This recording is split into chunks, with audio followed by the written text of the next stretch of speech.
Howdy, Wolfpack fans. Big weekend on tap. Nevada 3 games out of first place. Fresno State, the first place team, comes to Reno for 3. Visited with Wolfpack skipper Jake McKinley following his team's 13-8 loss on Tuesday at home to St. Mary's. We talked about that game. We previewed the series against the Bulldogs with first place on the line this weekend in Reno. I'm on to you, McKinley. I'm on to you. I thought about that Tuesday game. Silver medal against St. Mary's. And I thought about how your offense performed. And I thought about who and how you pitched against Air Force versus who and how you pitched against St. Mary's. Now, I understand that it was midweek and not conference. But was that kind of a message game to your team that, like, hey, if we score, let's say, 8 runs, we can win games when we throw our first string pitchers at it? I wouldn't say there was any messaging trying to be sent there. It was the personnel we had available and was the personnel we thought gave us the best chance to win in that moment. And that was really it. There were guys that normally would maybe pitch in those roles that were used quite a bit over the weekend at Air Force. We wanted to give them some rest, and it was a good chance for us to see some other guys get on the mound. Totally. And I'm being deliberately provocative, and you're a good sport. But after now we have like a nice big sample size of what success looks like for the Wolfpack. Is it easier then to stomach the Tuesday loss because you understand the goals were slightly different with regard to the rotation, with regard to the personnel used, especially on the mound? Yeah, I mean, I think anytime that a loss happens, one of the challenges we always give internally here is like the loss has to mean something. It has to stand for something. It really does have to provide information for your group that can help you moving forward. And I think that loss, it did accomplish that for us. Losses are never easy to stomach for any coach that cares, in my opinion. I think you deal with them differently. And I think the older I get, the more maybe mature approach I have with them. But I do think we walk away from that game learning more information about our team going down the stretch.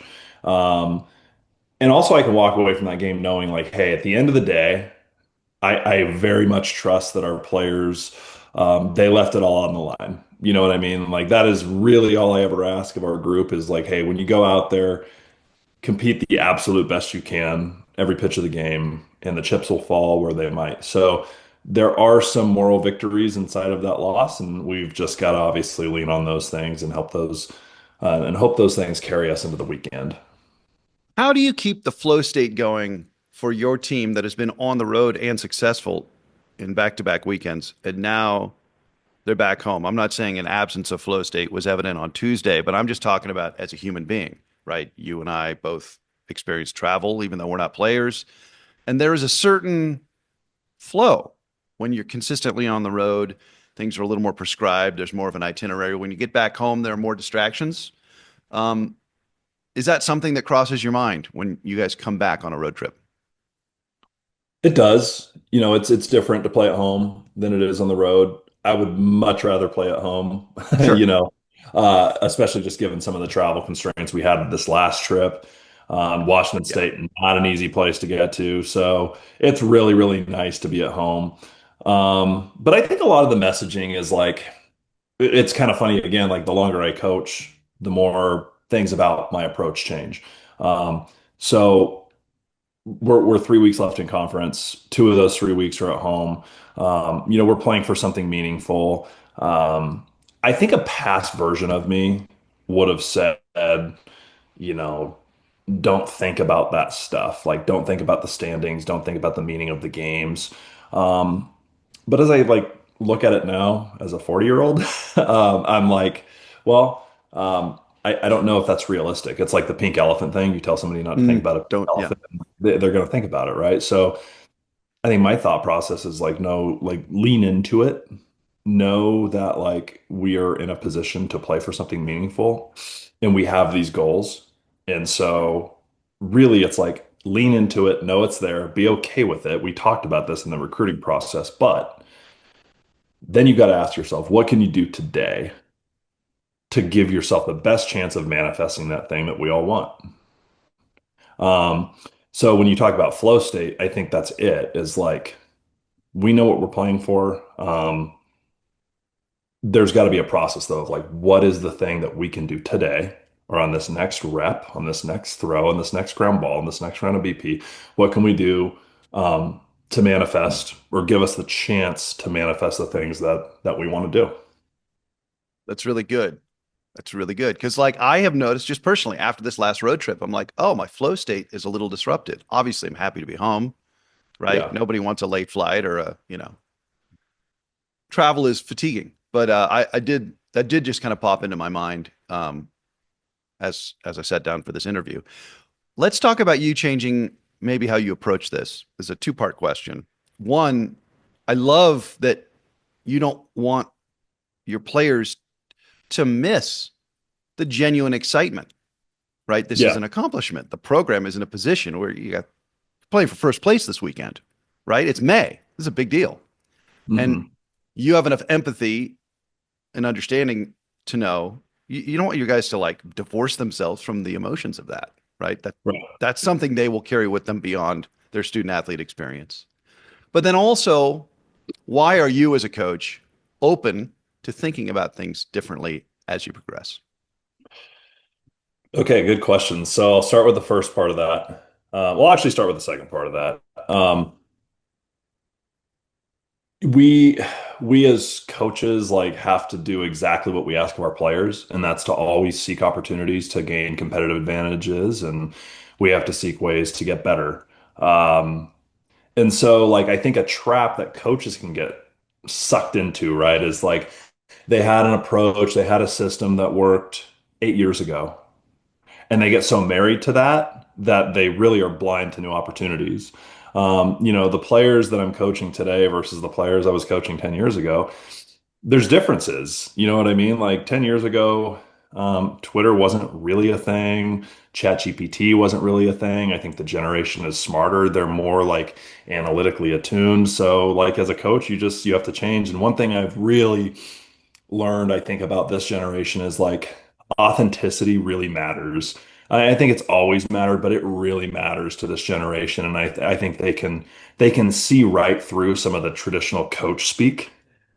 So when I now like get to the first part of your question, like I want them to be excited about it because like we talk about this in recruiting. Like when you come to Nevada, we expect to be in this position of like playing for something meaningful late in the year and also being a platform that can move guys on to professional baseball.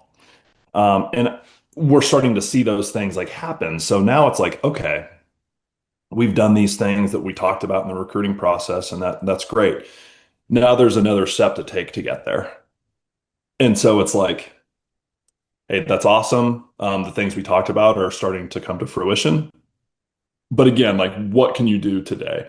I know a past version of me would have been like, don't think about that stuff. That stuff is going to distract you. I just don't think that like works with this generation of human beings. They literally have computers in their pockets where they can go to the Mountain West website and see the standings. I can't prevent that. So Right. it's like, hey, let's acknowledge where we're at. It's exciting. It's a good thing. Congratulations. And I made an analogy the other day to somebody. It's like picture a AAA baseball player that's right on the step of the major leagues, and you're like, don't think about that. So like you're one phone call away from like financial security and playing at the highest level, but don't think about it. That's literally an impossible ask of a human. So our approach is like, hey, no, no, no, we're gonna lean into it. We're gonna be excited about it, but what can we do today to give ourselves the best chance of making it happen? Well, that's reasonable. I mean, I'm excited about it. I assume you're excited about it. Oh yeah, for sure.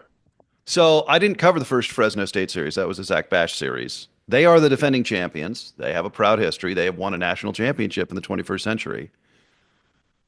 Uh, how are you going to beat them? And why didn't you the first time? So I would say this, again, in the spirit of authenticity, Fresno State has had our number since 2023 for sure. We have not won a series against this team since I've been the head coach here. And I know that, and I know that's real. And they're a good team. They're well coached. They can pitch, and they will be tough. So to your question, how do we go about beating them? I think number one, they are a team that will punish you if you don't take care of the baseball. So limiting the mistakes on the defensive side of the ball is critical. And they're a team that will punish you if you give them free 90s, whether that's through the pitching side, through errors, through anything that gives them a gifted 90 feet. They're a team that will take advantage of that. And then, one of the things I'd shared with the hitters yesterday is I just think offensively our approach as a team it's been pretty good lately. One of the things I track in games is just quality at bats. How many quality at bats do we have versus how many do we not have? And we've done a good job of that. So part of that on the offensive side is just keep doing what you're doing. You can always try to get better, but just keep doing what you're doing, because we think that is going to be conducive of us scoring enough runs to win these games. So, why we didn't beat them last time, why we've struggled against this team. I think it's been those things I touched on is the things that they take advantage of. We've given them windows to take advantage of it. So we've got to clean that up this weekend. And we feel like we're in a much different spot than we were when we went there earlier in the season and than we were a year ago or 2 years ago. So, it's real that this team has kind of had our number, and it's been the team in the Mountain West that's had our number. But at the same time, it's sort of day one tomorrow on Friday when we play them, and it's day one on Saturday, and we just got to go take care of the game in front of us. He's the skipper, Jake McKinley. Nevada, Fresno State. The Bulldogs, 3 games up on the Pack. First game tomorrow night, Friday, 6:05 first pitch. 2 o'clock first pitch Saturday, noon first pitch Sunday. The noon game will be simulcast on Nevada Sports Net, here locally on linear television. All 3 games can be watched on the Mountain West Network streaming and heard terrestrially over the radio on 6:30 a.m. Fox Sports Radio, and also all the audio all year long on the VarsityNetwork.com and the Varsity Network app. So 6 o'clock, 2 o'clock, noon. Friday, Saturday, Sunday. First place on the line. The Bulldogs coming in. We'll visit with you tomorrow from Peccole Park. Peace.